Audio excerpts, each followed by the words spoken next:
Isang mapalang araw ng December 8, araw ng linggo sa iyo kabayan.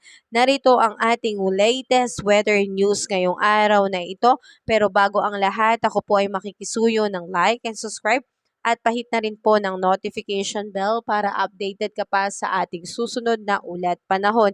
Kabayan, asahan po natin na meron po ngayong dalawang kumpol na mga kaulapan na nakapaloob po ngayon sa aktibong Intertropical Convergence Zone o ITCC. Ang patuloy po ngayong binabantayan dito po sa may silangan ng Mindanao na nasa loob at labas ng Philippine Area of Responsibility.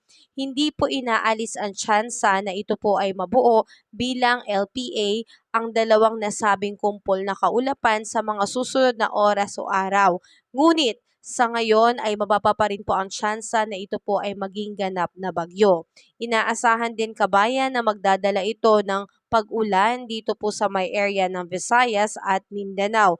At sa mga susunod na araw, maaari din po itong magdulot ng mga biglaang pagbaha at pagguho ng lupa lalo na po sa mga prone areas.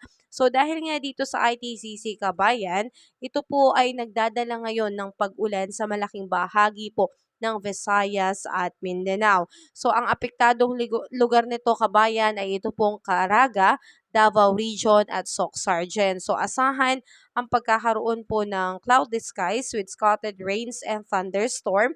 Dulot nga po ng ITCC. At dito rin kabayan, apektado rin po ng ITCC ang ilang natitirang bahagi pa ng Mindanao. Kaya asahan natin na mas magiging maulan po ang mga lugar na yan ngayong araw ng linggo. Kaya ingat po tayo sa posibilidad ng pagkakaroon po ng mga biglaang pagbaha and landslide. Samantalang kabayan, narito pa rin po ang epekto nitong northeast monsoon dito naman po sa may area ng Batanes at Babuyan Island. So ito po ay nakakapagdulot ng cloudy skies with light rains o ambon lamang kaya wala naman po itong significant impact. Pero ito pong shoreline kabayan ay asahan natin dito sa mainland Cagayan, Isabela at Apayao ang apektadong lugar. So asahan ngayong araw ng linggo ang pagkakaroon po ng cloudy skies with scattered rains and isolated thunderstorm. At dito naman po kabayan sa may Metro Manila at ilang natitirang pangbahagi ng ating bansa, asahan ang pagkakaroon naman po ng partly cloudy to cloudy skies with isolated rain showers and thunderstorm.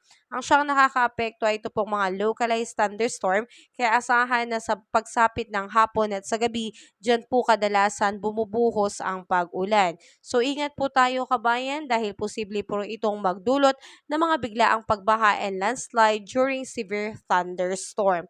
So ngayon kabayan, sa ating weather system makikita naman po natin na wala naman po tayong binabantayan na anumang bagyo sa loob at labas ng Philippine Area of Responsibility. Sadyang meron lang po tayong namataan na mga kaulapan sa loob at labas nitong PAR dulot po nitong ITCC. So yan po yung talagang nagdadala ng pag-ulan lalo na po sa mahalaking bahagi po ng Visayas at Mindanao.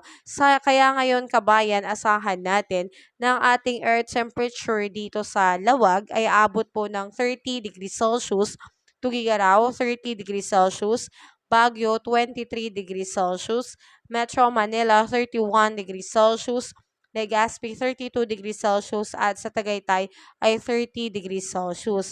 Pagdating naman sa may Calayan Island at Puerto Princesa, abot po ng 32 degrees Celsius. Sa may Iloilo, 32 degrees Celsius. Cebu, Tacloban, Cagayan de Oro, 31 degrees Celsius. Ganon din dito sa Davao, 31 degrees Celsius. At sa Zamboanga po ay 32 degrees Celsius. Kaya laging paalala kabayan, tayo po ay maging alerto at laging maging updated sa ating ulat panahon.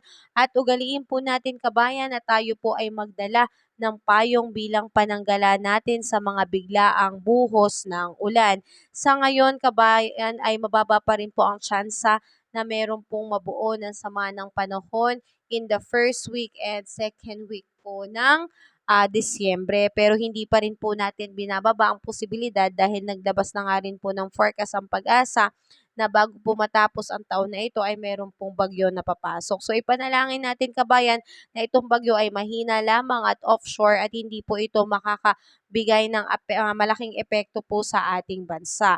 para naman tayo ay magkaroon ng Pasko at bagong taon na wala pong inaalala. So mga kababayan, patuloy pa po kitang i-update sa ating mga susunod pa na weather news. Kaya bago ang lahat kabayan, bago ka mag-exit sa video na to kabayan, ako po ay makikisuyo ng like and subscribe at pahit na rin po ng notification bell para updated ka pa po sa ating ulat panahon. Kabayan, muli ngayong December 8, 2024 ay wala pa pong bagyo pero makakaranas pa rin po tayo ng maulang panahon dulot po ng ating mga weather system. Ingat tayo kabayan.